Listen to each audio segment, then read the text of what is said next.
Welcome everybody to the Nuneaton Borough Yard Sale. Everything is for sale. We got defensive backs over by the house, goalkeepers in the garage, strikers on the lawn over there. All prices are negotiable. If you don't like the price, just come talk to me. We'll work something out. Everything's got to go. Hey, tulips, careful, please. Yeah, thank you.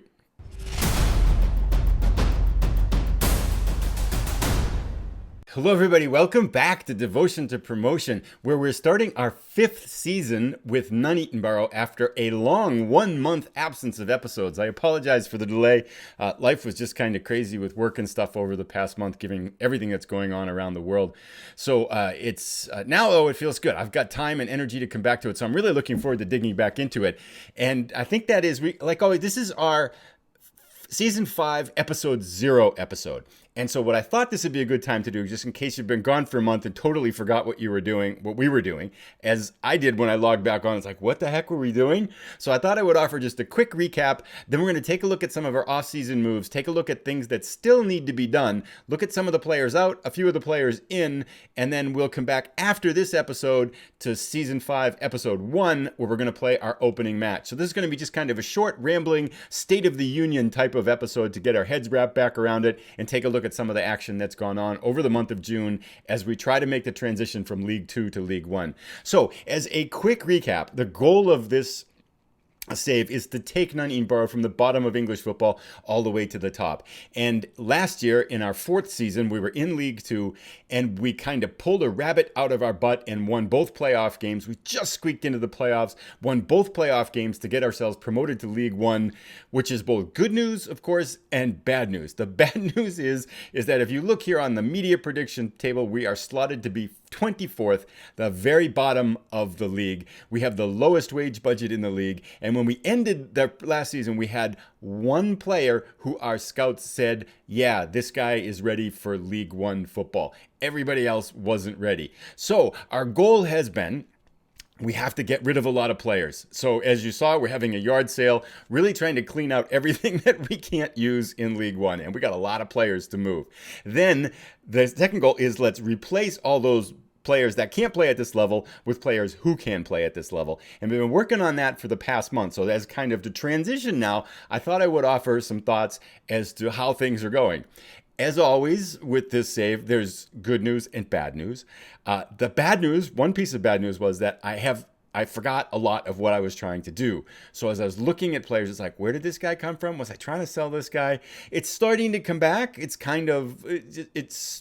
starting to come back, but roughly speaking, I've got a lot of kind of remembering, and especially those little details, like what was I doing with this player? Why was this player over here?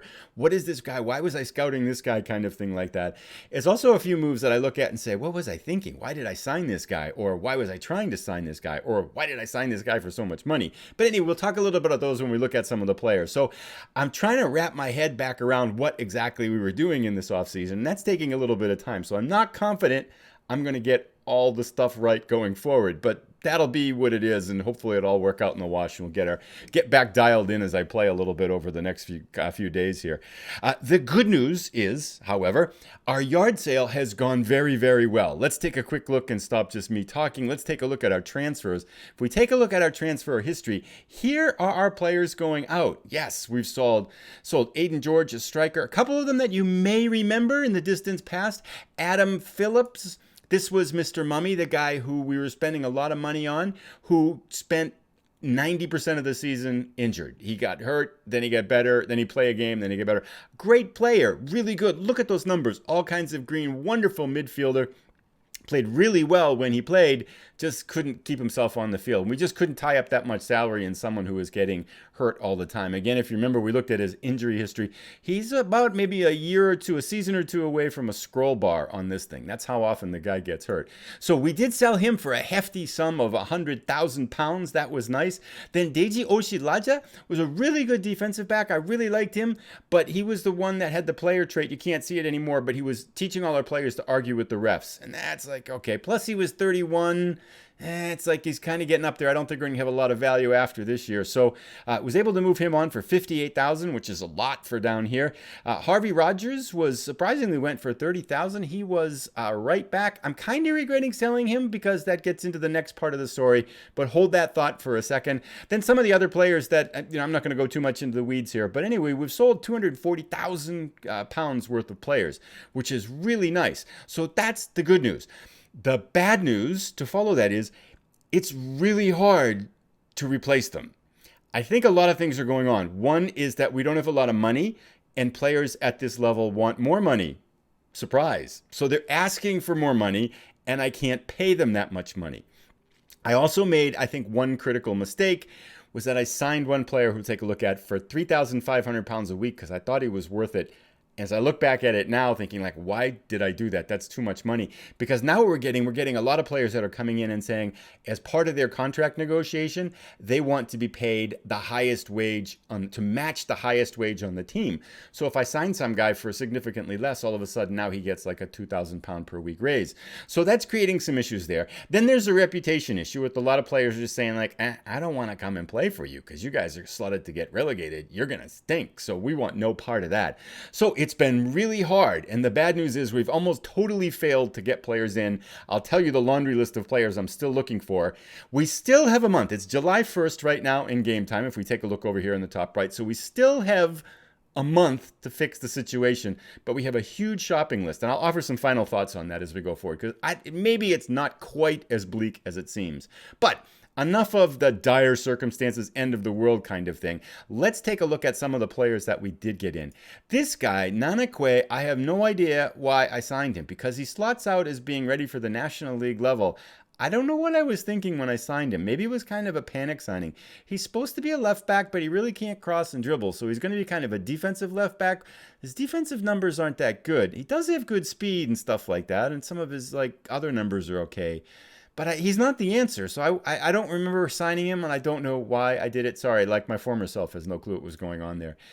If we look, however, this is good news. Yeah, it's a little bit of good news about it. Nya Kirby, if you remember back to our last season, Nya Kirby was with us on loan. He was our player of the season. Totally awesome. He led our team to promotion. Fantastic player, good team player. Look at all these green numbers for this level. Just fantastic. He slotted out as a good player for most EFL 1 sides. By far our best player of the season. The team he was with, I forget offhand which one it was, didn't re-sign him, so we jumped right in and re-signed him. We did end up paying a lot, 3,500 pounds per week. If we look at our squad wages, just to give an idea, he is 1,200 pounds higher than the next highest player. So I think we overpaid him. This was my former self that did this. Maybe it wasn't the brightest thing, but I felt like we really needed him, and he was really kind of a cornerstone of our team. So for that, I'm glad that we got him back. I'm really happy he's going to be playing because that's kind of our one positive spot. Then the other one good signing we've had, Caleb Watts from Southampton. Slots out as a good EFL 1 central midfielder. Not quite the numbers that Nya Kirby has, but again, really nice support at midfield, which means that our central midfield, actually, defensive midfielder and our central midfielders is somewhat stable. So in that case, we're starting to do okay there. But here's the thing. I was looking at our positions, and we've now got 5 players that our scouts say can play at League 1 level. 3 central midfielders, which is really good. So a central midfielder is good. 1 defensive center back. Our goalkeeper, Pat Kirby, we got back on another loan. So he was with us on loan. So we have 5 players right along the spine that are ranked out to play at League 1 level. That's really good. We need another center back. Our next best center back ranks out at League 2 level. So we need another center back. That's going to be something we have to get. And if we could kind of take a look here, if I should start showing stuff instead of just talking about it on squad depth and things like that. We've got this guy, Dylan Thompson, who is close to League 1 level. So I think center back we might be okay, but we need some depth. The problems, however, become out here on the wings. Attacking midfielder on the right, defensive midfielders, defensive backs on the right and left, and attacking wings on the right, and strikers. We don't have any strikers that slot out at this level. Our best one is League 2. So the spine is starting to take shape with the exception of striker, but everything around it is just a mess. So our right back, our best right back and our best right winger slot out at National League levels, 2 leagues below where we are. So our shopping list for the next month here, our first match is on August 3rd. So we have exactly 1 month to fix this. Absolutely critical. We got a second goalkeeper in. We need another center back in, hopefully a really good one. We need a left back and a right back that's somewhere close to playing at this level. Likewise, an outside left wing, an outside right wing, and then 2 strikers. That's my shopping list. I don't really have anything in the works right now as I'm looking through this. It looks like I've got 1 winger here. This guy, Jonathan Rowe, who I can't see what level he plays at, but 4-star maybe ability, good crossing, good dribbling. He's a left winger. I've got an 1,800 pound per week offer in for him, so I'm hopeful he might do. A little bit worried about his determination. It's a little bit low, but I'm hopeful that he might be able to come in and fill one of those spots. But anyway, that's the picture. Now, the good thing about this, I think, is there's no reason to panic yet. We can panic in a little while, but not quite yet. And my thinking is this, and maybe let me know in the comments if you think this is like a good strategy or not. We're predicted to finish last. The board says fight bravely against relegation. The players are on board with fight bravely against relegation. We have no business. We're not going to win the league. We're not going to make the playoffs. Those things I can unequivocally say we're not going to be anywhere close to that. So really, our one goal is survival.